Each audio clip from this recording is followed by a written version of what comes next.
Right. Psalm 75, let's call this one for God. In this psalm that starts off in verses 1 through 3, saying, we give thanks to God as we recount his glorious deeds. Moving on from there in verses 4 through 7, it's going to make a shift where God is going to seem to step in to say,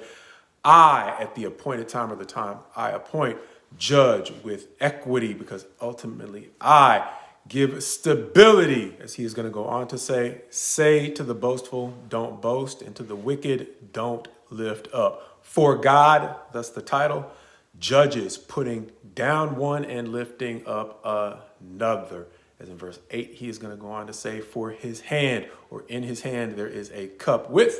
foaming wine, well mixed, and all the wicked of the earth are going to have to drink it down to the dregs. As he moves on in verses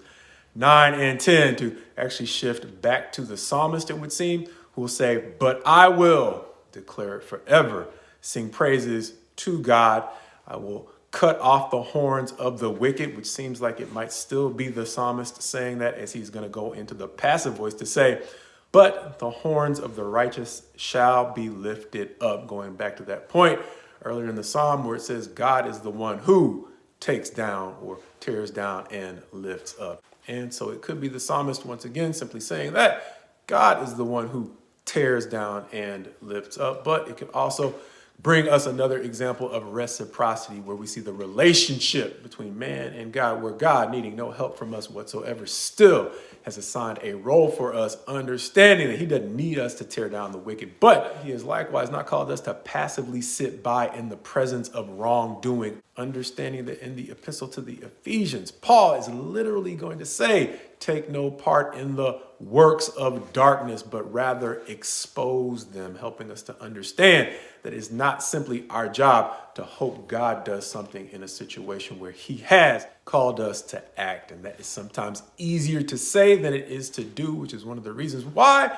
it's probably important to pray to God for courage as well, because that's not always easy. But the thing that caught my attention most from this passage reminded me of our original theme going back to the beginning of the book of Psalms. In the first few sermons that described them as being like water, and that first similarity to water, meaning sometimes they're just a refreshing drink of water. And that's what this one was to me, at least initially, especially in verses 6 and 7 that read, for not from the east or from the west, and not from the wilderness comes lifting up, but it is God who executes judgment, putting down one and lifting up another, as we mentioned before. And the reason why that seemed to be so refreshing to me was,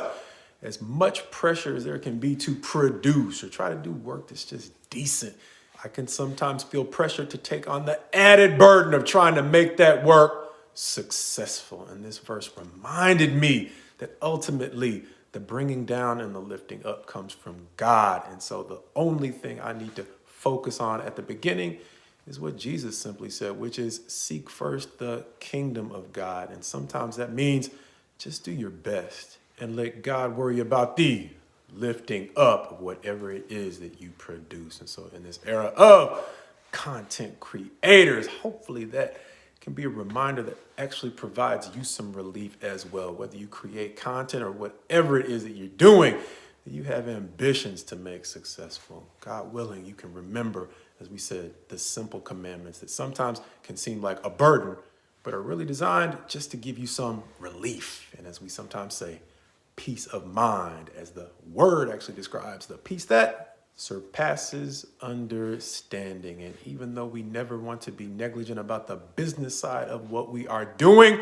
we don't want to be so consumed about either the business side or the promotion of what we're doing that we compromise its quality, or even worse, its integrity, which is why we sometimes say, God's best to you as you go forward in him. God willing, doing your best and allowing him to do the lifting.